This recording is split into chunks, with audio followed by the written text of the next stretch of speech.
तो सीधे लिए चलते धर्म नगरी कुरुक्षेत्र, जहां पर देश के प्रधानमंत्री नरेंद्र मोदी लोगों को संबोधित कर रहे हैं। श्रीमान मनोहर लाल जी, मंत्रिमंडल के मेरे सहयोगी सुश्री उमा भारती जी, हरियाणा सरकार में मंत्री बहन कविता जैन जी, विधायक जी सुभाष बराला जी, राष्ट्रीय महिला आयोग की चेयरपर्सन रेखा शर्मा जी, अन्य सभी महानुभाव, देश विदेश से यहां भारी संख्या में पहुंची स्वच्छाग्रही भाइयों और बहनों, ज्ञान, धर्म और कर्म की भूमि, जिस भूमि को सभ्यता का पालना भी कहा जाता है, जहां से भगवान कृष्ण ने मानवता को जीवन का मार्ग दिखाया, सत्य और न्याय का रास्ता जिस धरती से प्रशस्त हुआ, ऐसी पवित्र धरती पर देश के कोने कोने से आए आप सभी का मैं हृदय से अभिवादन करता हूं।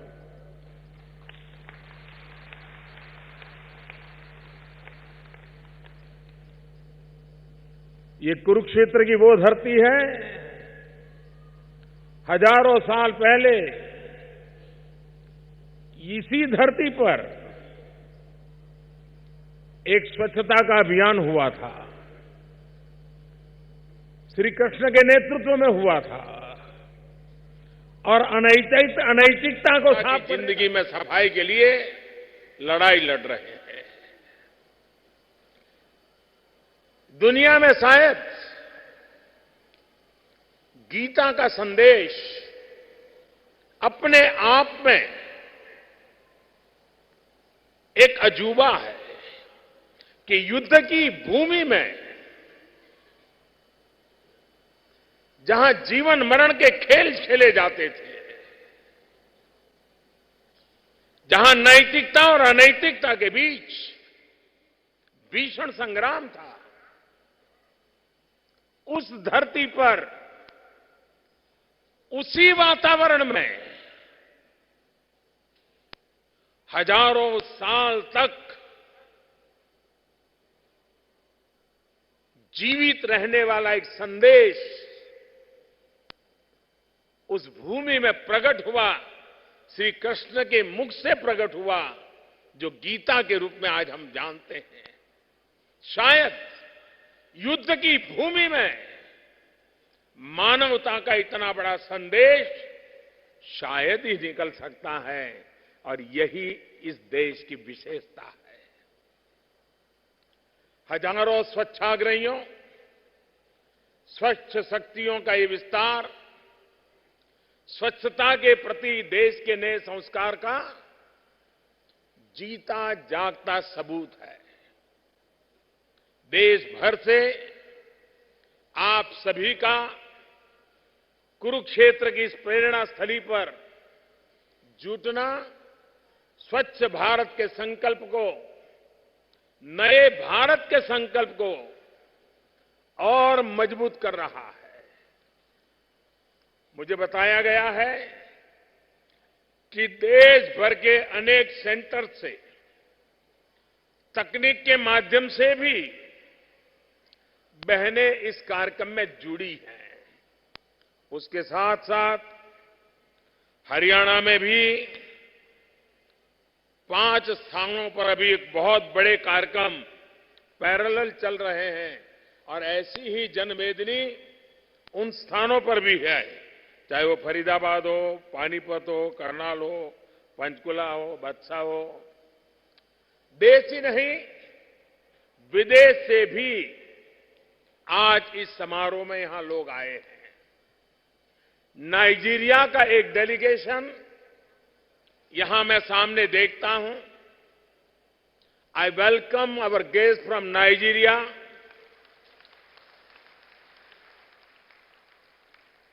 I am told that you are here on a study tour since the past week to learn how the Swachh Bharat Mission achieved such dramatic success so quickly and how it can be replicated in Nigeria.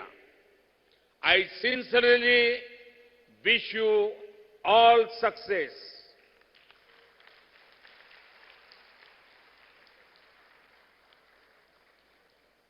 मैं अभी मनोहर लाल जी को सुन रहा था। मैं सचमुच में उन्होंने जो आंकड़े बताए, जो जानकारियां दी, मैं सचमुच में अभिभूत था।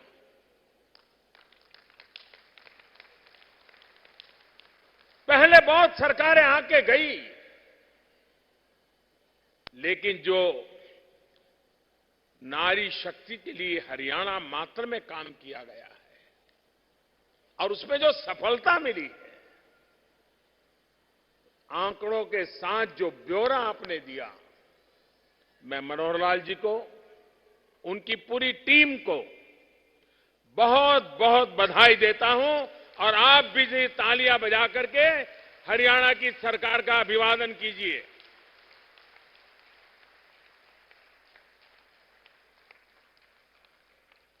साथियों, स्पष्ट है कि आज स्वच्छ भारत अभियान का अनुकरण दुनिया के दूसरे देश भी कर रहे हैं। ये आपके संकल्प और समर्पण की शक्ति है।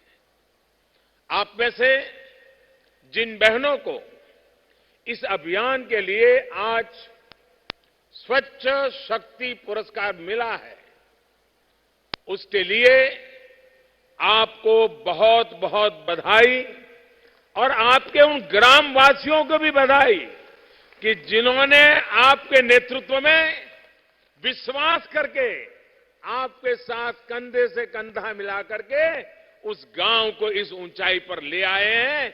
तो उस गांव के सब लोगों को भी मैं प्रणाम करता हूं। अभी थोड़ी देर पहले यहां लगी प्रदर्शनी को भी मैंने देखा। 1 महीने के भीतर 1.25 करोड़ से अधिक टॉयलेट पर पेंटिंग उकेरना, ये बहुत बड़ी उपलब्धि है।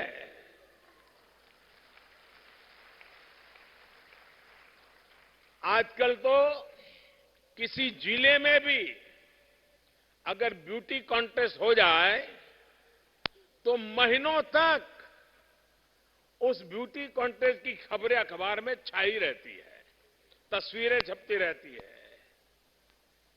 पहली बार हमने एक ऐसी प्रतिस्पर्धा की जिसमें टॉयलेट का सौंदर्यीकरण,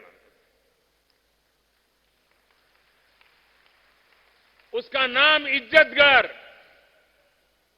और जब तक हम टॉयलेट की प्रतिष्ठा नहीं स्वीकार करेंगे, स्वच्छता का स्वभाव नहीं बन पाएगा। और ये स्पर्धा के पीछे यही मूलभूत इरादा था कि गांव में आते ही जब हर घर के पास रंग बेरंगी ये छोटी छोटी जगह देखेंगे तो आने वाले हर एक को मन करेगा ये क्या है। और जब पता चलेगा ये हमारा इज्जत घर है, ये हमारा टॉयलेट है, सबको इस किसी को लगेगा हां, इस नगर में बदलाव है। आपको हैरानी होगी, यूरोप में एक स्थान है, उस स्थान में टूरिज्म बहुत चलता है, बहुत यात्री आते हैं। और कारण क्या है? तो वहां के लोगों ने अपने घर का जो बाहर का हिस्सा होता है, आगे की दीवार जहां दरवाजा लगा रहता है, उसको भांति भांति के रंगों से रंगा हुआ है। अब जब उन्होंने किया वो तो ऐसे ही ठीक लगा, जिसको जो कलर लग गया कर लिया। लेकिन धीरे धीरे वही एक प्रचार का कारण बन गया और बाद में वहां के लोग भी हर साल अपने घरों के आगे की दीवार को विशेष रूप से रंग रोगान करके बड़ा ब्यूटीफुल बनाते हैं। और आपको हैरानी होगी, उस एक कारण से उस नगर की रचना को देखने के लिए हजारों की संख्या में टूरिस्ट वहां जाते हैं। शायद हिंदुस्तान में भी कोई गांव ऐसा निकलेगा कि जहां के टॉयलेट इतने शानदार होंगे, उस पर रंगरोगान इतना शानदार होगा, उस पर चित्रकाम इतना शानदार होगा कि शायद टूरिस्टों को टॉयलेट देखने के लिए मजबूर कर दें। ये भी तो दिन आ सकता है। साथियों, आज के दिन हरियाणा की धरती को मैं इसलिए भी विशेष आभार जताने आया हूं क्योंकि यहां से हमने जो भी बड़े लक्ष्य तय किए, वो सारे लक्ष्य हमने हासिल किए।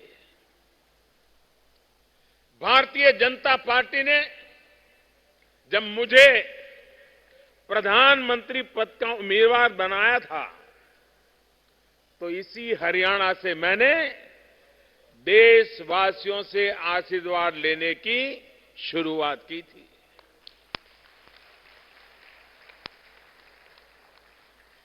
उस समय मैंने हरियाणा के सेना के जवानों से आशीर्वाद लिए थे। आज मैं देश भर की माताओं से आशीर्वाद ले रहा हूं, कुरुक्षेत्र की धरती से ले रहा हूं, जहां से कृष्ण भगवान ने विजय ध्वज फहराया था, वहीं मैं आपसे आशीर्वाद ले रहा हूं। साथियों, पूर्व सैनिकों के लिए वन रैंक वन पेंशन का वादा भी इसी धरती पर मैंने किया था और जो पूरा किया गया। बेटी बचाओ बेटी पढ़ाओ की योजना भी इसी धरती से लॉन्च की थी और देखते ही देखते ये पूरे देश में जन आंदोलन के रूप में फैल गई। दुनिया की सबसे बड़ी स्वास्थ्य योजना आयुष्मान भारत की पहली लाभार्थी वो भी हरियाणा की बिटिया ही है। आज स्वच्छ शक्ति अभियान के तीसरे संस्करण की शुरुआत भी हरियाणा से हो रही है। साथियों, हरियाणा ने जो स्नेह मुझे दिया, उसको मैं ब्याज समेत लौटाने का प्रयास करता रहा।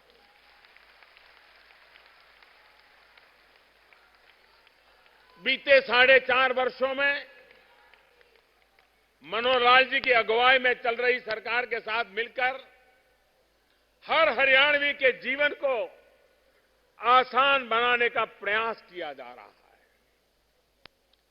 थोड़ी देर पहले इस सिलसिले को विस्तार देते हुए स्वास्थ्य और संस्कृति से जुड़ी हजारों करोड़ की परियोजनाओं का लोकार्पण और शिलान्यास किया गया है। झज्जर का नेशनल कैंसर इंस्टीट्यूट हो,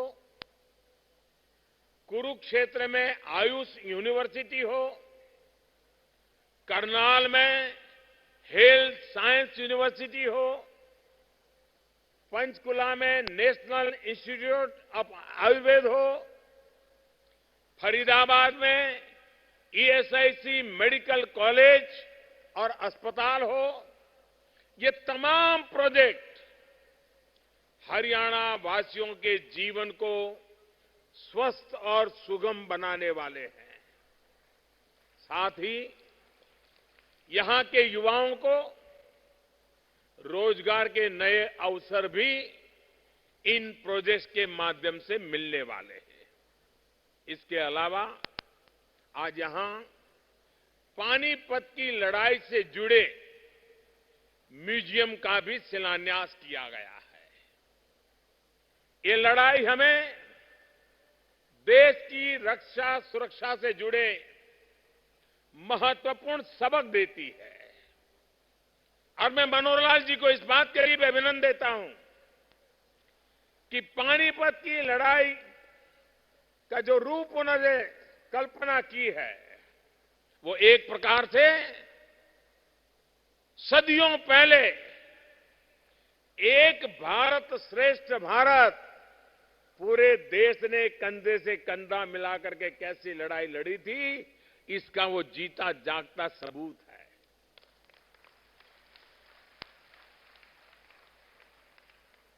कोई भी मानव जात इतिहास की जड़ों से कट करके इतिहास कभी बना नहीं सकती है। इतिहास वो ही बना सकते हैं जो इतिहास की जड़ों से रसकस लेकर के फलते फूलते हैं।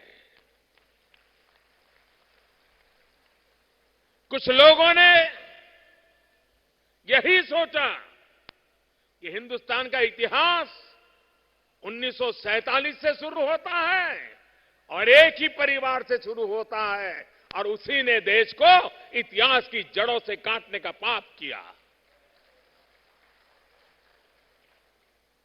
मुझे खुशी है कि हरियाणा की इस धरती पर इतिहास को आधुनिक टेक्नोलॉजी के द्वारा जीवित करने का, आने वाली पीढ़ियों को परिचित कराने का, प्रशिक्षित कराने का एक उत्तम कार्य आज यहां प्रारंभ होने जा रहा है। इन सभी परियोजनाओं के लिए मैं हरियाणा के लोगों को बहुत बहुत बधाई देता हूं। साथियों, हरियाणा देश की परंपरा से सशक्त करने में जुटा है, जिसके मूल में नारी शक्ति है। यहां की धरती ने अनेक ऐसी बेटियों को जन्म दिया है जिन्होंने आधुनिक भारत के निर्माण में योगदान दिया और अब न्यू इंडिया के संकल्प को सशक्त कर रही है। यहां की ही बेटी कल्पना चावला ने दिखाया कि भारत की बेटियों के लिए आसमान की ऊंचाइयां भी कम पड़ सकती है। वहीं आज जब भारत खेल कूद के मैदान में दुनिया की एक बड़ी शक्ति बनने की तरफ बढ़ रहा है, तो उसमें भी हरियाणा की बेटियां अगुवाई कर रही है। साथियों, मुझे बताया गया है कि आप में से अनेक बहनें यहां पर कल्पना चावला प्लेनेटोरियम गई थी। आपने यहां का महिला थाना भी देखा। इसके अलावा वेस्ट से वेल्थ, कचरे से कंचन बनाने की नई तकनीक, खेती से जुड़ी नई तकनीक, ऐसे अनेक अभिनव प्रयोग जो हरियाणा में हो रहे हैं, उनके बारे में भी आपने जानकारी ली है। जिस प्रकार का कार्यक्रम पहले दिल्ली में हुआ करता था, हम दिल्ली के बाहर कार्यक्रम करते हैं। हरियाणा की चीजों को यहां के लोग, बहनें आएगी, देश की देखेगी। जो चीज अच्छी है वहां कर सकते हैं, वो अपने यहां लागू करेगी। और ये प्रयास अपने आप में एक नई, एक प्रकार से एक प्रशिक्षण शिविर टाइप काम आज यहां हुआ है। साथियों, मेरा स्पष्ट मान रहा है कि अगर बेटियां सशक्त होगी तो समाज सशक्त होगा। यही कारण है कि बीते 4.5 वर्षों के दौरान जितनी भी बड़ी योजनाएं या कार्यक्रम बनाए गए हैं, उनमें महिला सशक्तिकरण एक बड़ा दे रहा है। हमारी सरकार का प्रयास महिला जीवन के हर पड़ाव पर उनका साथ देने का रहा है। बेटी बचाओ बेटी पढ़ाओ से बच्चियों की जनसंख्या में सुधार आया है। उज्ज्वला योजना से बहनों को धुएं से मुक्ति मिली है। राष्ट्रीय पोषण अभियान और प्रधानमंत्री सुरक्षित मातृत्व अभियान से प्रसूता माताओं के जीवन पर आने वाला खतरा कम हुआ है। बेटियों पर बलात्कार जैसे अत्याचार करने वालों को फांसी तक की सजा का प्रावधान भी पहली बार हमारी सरकार ने किया है।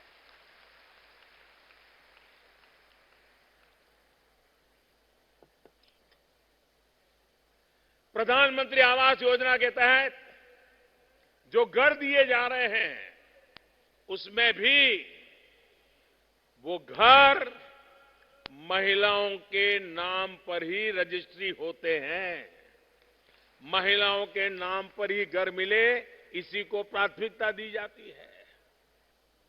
वरना हमारी समाज रचना ऐसी है कि परिवार में जमीन है तो पति के नाम पर, गाड़ी है पति के नाम पर, बंगला, दुकान, घर कुछ भी है पति के नाम पर, और अगर पति नहीं रहा तो सारा का सारा बेटे के नाम पर। महिला के नाम पर कुछ होता ही नहीं है।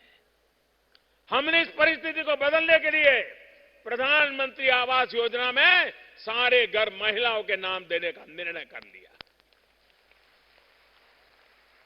साथियों, पहली बार बेटियों को किचन के दायरे से बाहर योगदान देने के लिए प्रोत्साहित किया जा रहा है।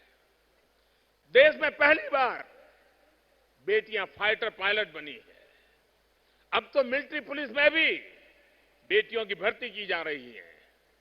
कामकाजी महिलाओं को अपने नवजात शिशुओं के अच्छी तरह लालन पालन के लिए पर्याप्त समय मिल सके, इसके लिए मैटरनिटी लीव को 12 सप्ताह से बढ़ाकर 26 सप्ताह किया गया है। इसी तरह प्रधानमंत्री मुद्रा योजना में 15 करोड़ ऋणों से लगभग 11 करोड़ यानी करीब करीब 75% ऋण महिला उद्यमियों को मिले हैं।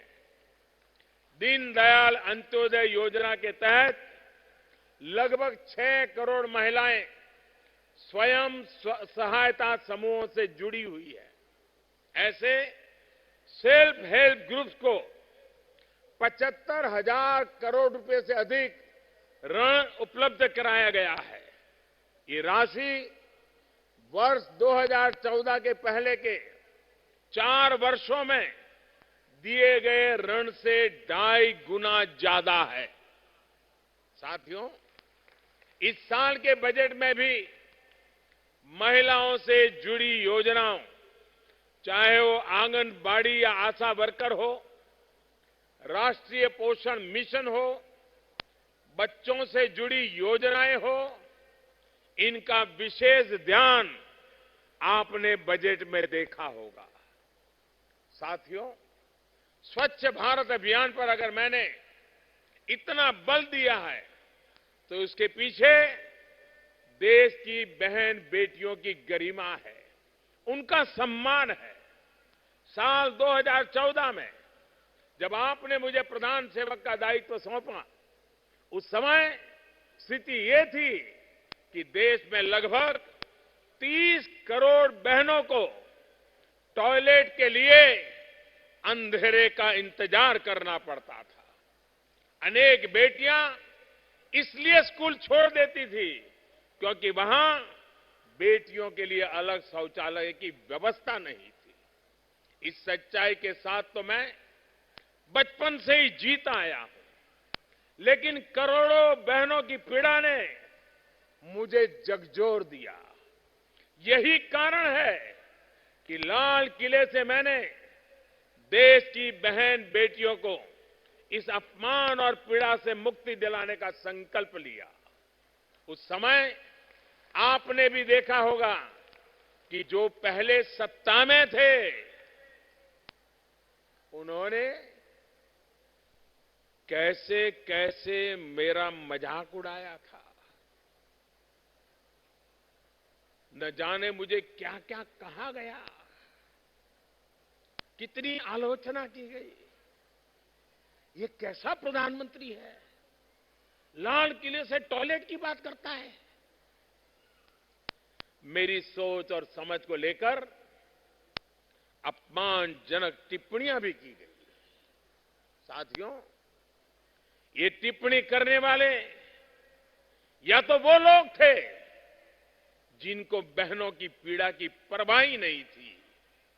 मुझे इस पीड़ा की जानकारी भी थी और करोड़ों बहन बेटियों की परवाह भी है। इसलिए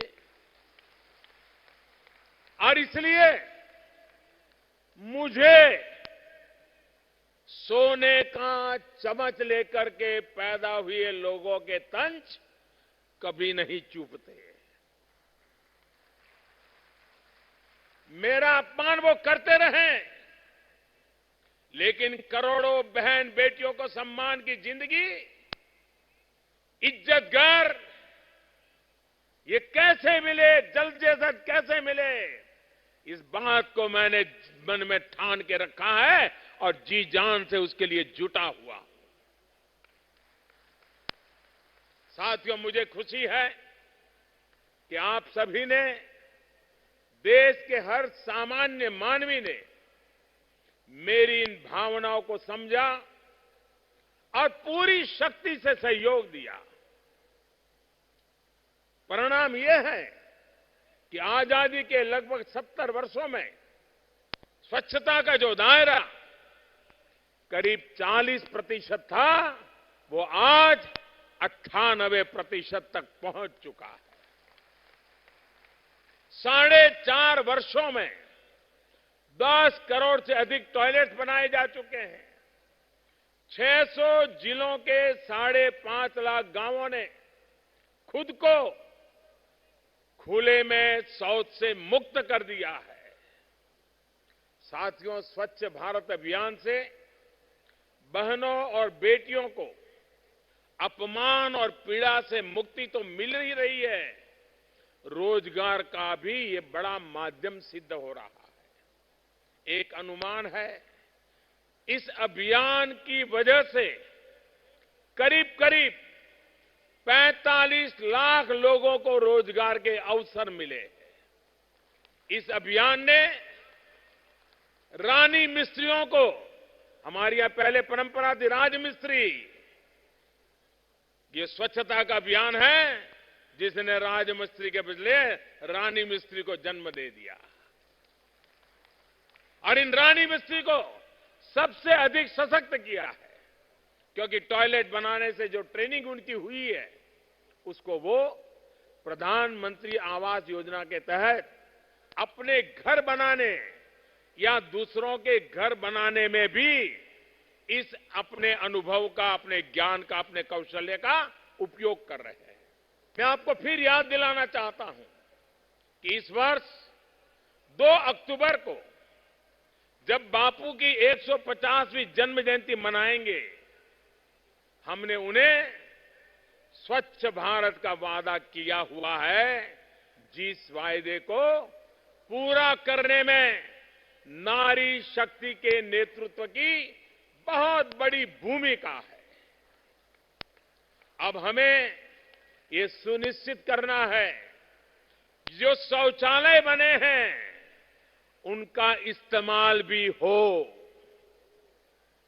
स्वच्छता को हमें गांव-गांव, घर-घर का संस्कार बनाना है। आप में से अनेक बहनें अपने गांवों की सरपंच है, पंचायत की मेंबर है, सेल्फ हेल्प ग्रुप से जुड़ी है या फिर आंगनवाड़ी और आशा वर्कर है। मुझे आपके प्रयासों, आपके संघर्षों की भी जानकारी दी गई है। मुश्किल परिस्थितियों में कैसे आपने अलग अलग दायित्वों को निभाते हुए भारत को स्वच्छ बनाने के लिए प्रयास किया, ये भी मुझे बताया गया है। जैसे जम्मू कश्मीर के अरीना गांव की नसीमा बेगम जी ने गांवों में जा कर लोगों को घरों में शौचालय बनाने के लिए प्रेरित किया। आज वहां के लोग उनसे इतना प्रसन्न है कि नसीमा जी को गांव का सरपंच ही चुन लिया। इसी तरह मध्य प्रदेश सुशील नरैती जी ने सोनी जिले में 21 गांवों को खुले में शौच से मुक्त कराया। आप में से जितने भी लोग यहां हैं, जितनी भी बहनें हैं, सबकी ऐसी ही कहानियां हैं। मैं आप सभी का अभिनंदन करते हुए ये भी आग्रह करूंगा कि आपस में एक दूसरे के काम करने के तरीके पर जरूर चर्चा करें, एक दूसरे से सीखने का प्रयास करें, उस इलाके में क्या हो रहा है जानने की कोशिश करें। हो सकता है अपने क्षेत्र में स्वच्छ भारत मिशन को आगे बढ़ाने के लिए और कुछ नए आइडियाज, नए विचार आपको मिल जाए। ये नए विचार और नया अनुभव आपके और काम आने वाला है। आप उन्हें अपने गांव में लागू कर इस बदलाव को और गति दे सकती है। साथियों, स्वच्छता का सीधा सरोकार स्वास्थ्य से है और गरीब परिवारों को इसका विशेष लाभ मिलता है। इससे डायरिया जैसी घातक बीमारी से हम हमारे बच्चों को बचा सकते हैं। हाल में ही विश्व स्वास्थ्य संगठन यानी WHO की एक रिपोर्ट आई है जिसमें कहा गया है कि स्वच्छ भारत अभियान से 3 लाख जीवन बचना संभव हुआ है। अगर हम एक की भी जिंदगी बचा लें तो जन्मों जन्म का पुण्य मिल जाता है। आप लोग तो 3 लाख लोगों की जिंदगी बचा रहे हो। जन्मों जन्म का पुण्य आपके साथ जुड़ रहा है। साथियों, स्वास्थ्य चाहे गरीब का हो या फिर मध्यम वर्ग के परिवार का, देश के इतिहास में पहली बार सरकार व्यापक रूप से प्रयास कर रही है। चाहे बड़े अस्पतालों का नेटवर्क हो, आयुष्मान भारत के तहत देश भर के गांवों में 1.5 lakh health and wellness centre बनाने का अभियान हो, या फिर गरीब को मुफ्त इलाज देने वाली दुनिया की सबसे बड़ी योजना आयुष्मान भारत, एक साथ अनेक काम हो रहे हैं। साथियों, थोड़ी देर पहले मैंने आपको बताया कि सिर्फ हरियाणा में ही नेशनल कैंसर इंस्टीट्यूट सहित इलाज और स्वास्थ्य शिक्षा से जुड़े 5 बड़े संस्थानों का लोकार्पण, उद्घाटन और शिलान्यास किया गया है। 2000 करोड़ रुपए से बना नेशनल कैंसर इंस्टीट्यूट लागत के हिसाब से देश का सबसे बड़ा सरकारी हॉस्पिटल प्रोजेक्ट है। यहां पर कैंसर जैसी गंभीर बीमारी के इलाज के लिए अत्याधुनिक सुविधाएं बनाई जा रही है। इसी तरह यहां कुरुक्षेत्र में श्री कृष्णा आयुष यूनिवर्सिटी और पंचकुला के नेशनल इंस्टीट्यूट ऑफ आयुर्वेद के बनने से आयुर्वेद से जुड़े हमारे पुरातन उपचार की पद्धति को और बल मिलेगा। वहीं करनाल की Pandit Deendayal Upadhyay university of health science में स्वास्थ्य से जुड़े शोध हो पाएंगे। फरीदाबाद के ESIC मेडिकल कॉलेज और अस्पताल से हमारे कामगार भाइयों को, हमारे श्रमिक भाइयों बहनों को इलाज की बहुत बड़ी सुविधा मिलने वाली है। साथियों, केंद्र सरकार देश में बड़े अस्पतालों का नेटवर्क किस तेजी से बिछा रही है, इसका अंदाजा इसी बात से लगाया जा सकता है कि आज 21 एम्स देश में या तो काम कर रही है या फिर निर्माण का कार्य चल रहा है।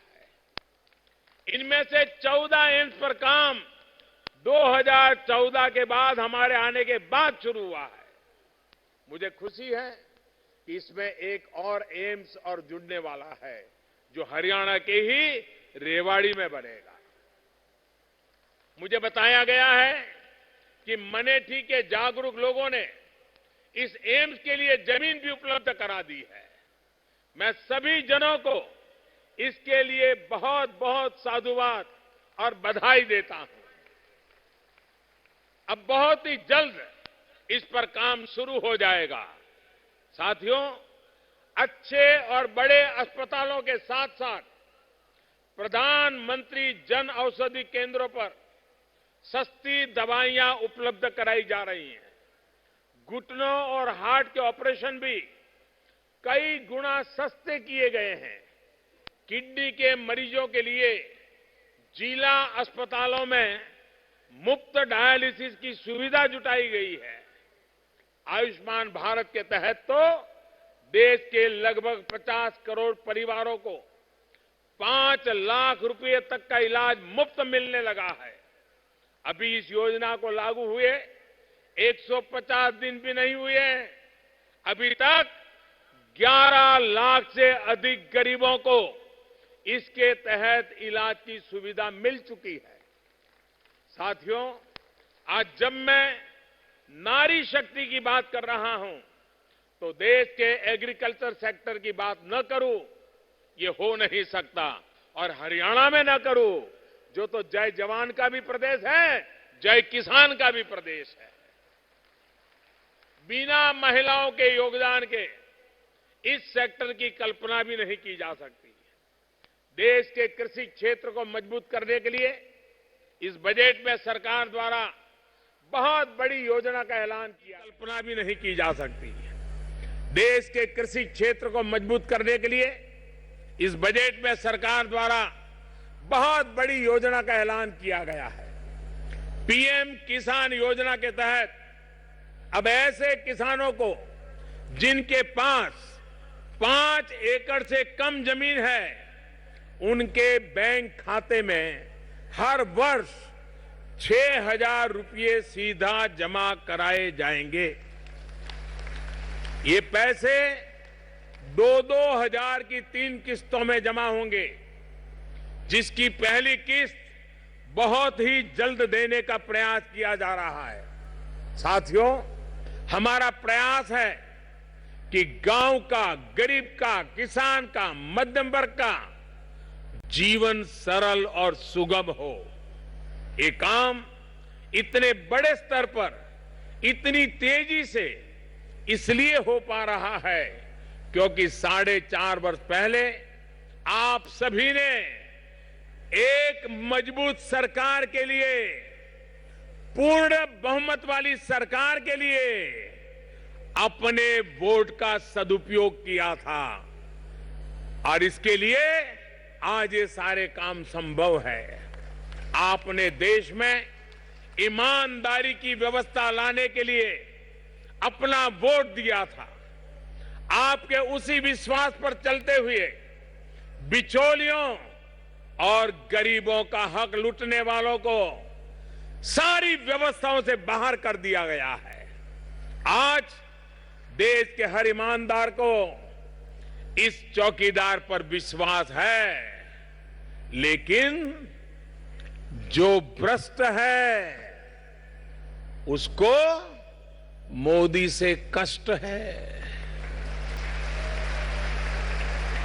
आप यहां हरियाणा में भी तो देख रहे हैं कि जांच एजेंसियों की कार्रवाइयों से कैसे कैसों का पसीना छूट रहा है।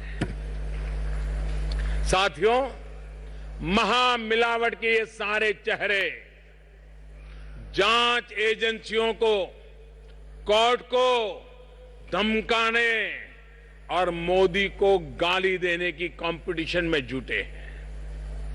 आप आश्वस्त रहिए, ये चौकीदार ना तो इनकी धमकियों से और ना ही इनकी गाली गलौज से डरने वाला है, नहीं रुकने वाला है और नहीं झुकने वाला है। देश को भ्रष्टाचारियों से और गंदगी से मुक्ति दिलाने का हमारा सफाई अभियान और तेज होने वाला है।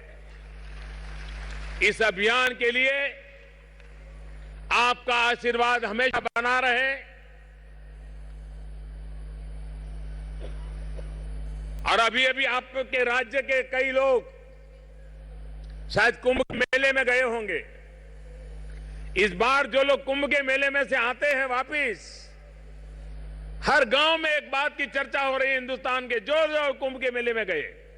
मुझे बताया गया कि परसों जब शाही स्नान हुआ, कुछ दिन पहले हुआ, तब तक करीब करीब 17 करोड़ लोग, यानी दुनिया के कई देशों से भी ज्यादा जनसंख्या गंगा के तट पर स्नान करने के लिए 17 करोड़ लोग। उसके बाद भी स्वच्छता के विषय में उन्होंने जो मानदंड तय किए थे उसमें जरा भी नरमी नहीं आने दी। आप हैरान होंगे, अमेरिका के एक अखबार न्यूयॉर्क टाइम्स ने कुंभ के मेले की चर्चा करता हुआ एक आर्टिकल लिखा। उसमें कुंभ मेले में जो स्वच्छता है उस स्वच्छता के लिए उन्होंने कुंभ मेले की बहुत बड़ी तारीफ की है। देखिए, ये बदलते हुए हिंदुस्तान का ये दृश्य है।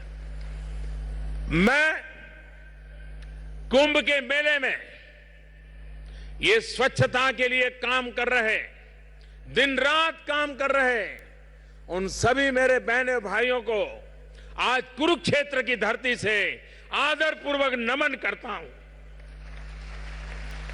और अखाड़े, संत समाज, साधु महात्मा, उन्होंने भी कुंभ के मेले में स्वच्छता को लेकर के अपने अपने व्याख्यान प्रवचनों में भी इस बात को बार बार दोहराया।